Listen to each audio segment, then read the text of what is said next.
ታሟል እኮ ልጁ ከራሱ ጋር አይደለም ጤነኛ ፈዟል እኮ መተት እኮ ተሰርቶበታል ልጁ ጸሎቱ ሰዱት ጸበሉ ሰዱት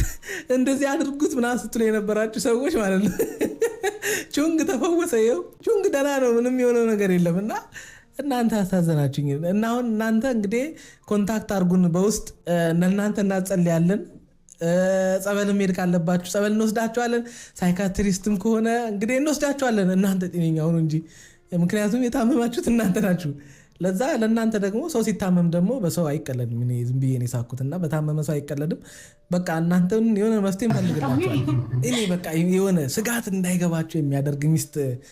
እግዚአብሔር ይስጣችሁ ወንዶች ካላችሁ በቃ እንደዚህ ለሞላ ደንደን ያለሽ በቃ ለባሏ የሆነ እኔ እንጃ ኩራት የሆነሽ እኔ አብርሃም ከዚህ በላይ ቆይ እኔ ምን ፈለኩ ቆይ ምን እግዚአብሔር ቆይ ምን ይስጥ ከዚህ በላይ የምሬን እኮ ነው ምን ይስጥ ከዚህ በላይ እኔ እንጃ እኔ ምን አይነት ጸሎት ጸልየ ምን በጾም ጸሎት ይሁን አጸልየም ይሁን ብቻ ምን አይነት ጸሎትም አጸልየ ይሁን እቺ ልጅ ያገኛት ታምር እኮ ነው ጎበዝ በቃ አብርሃም ሙሉ የምትሆነው ከሷ ጋር ስትሆን በቃ ያለ ሩታ አብርሃም ጎዶሎ ነው ሩታም ያለ አብርሃም ጎዶሎ ነሽ የምሬን ነው የምልሽ በቃ የሁለታችሁ ሙሉነት የሁለታችሁ ሞገስ የሆነ ድምቀታችሁ ሳቃችሁ እንኳን ደስ የሚለው የሆነ እኔ እንጃ ሙሉ ሆኖ የሚታየው ሁለታችሁ አንድ ላይ ስትሆኑ ነው ያው በአንድ ቀን በአንድ በዚች ነገር ረሳ ነው ሁሉንም ነገር ምን ፈልገው ይሄን ስለሆነ ነው እስከዛሬም የተከራከርንበት የተባልንበት የተሰደብንበት የፎቶአችን የተዘገዘቀበት ሁሉ ነገር ይሄ ነው በቃ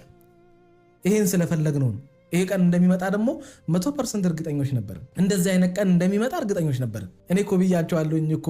አብርሃም በልቡ ሩታን በእጁ ሄርሜላን ይዞ ነው እየሄደ ያለው እመኑኝ ብያቸዋለሁ እኮ በዚህ አስተያየት ውስጥ ራሱ ብዙ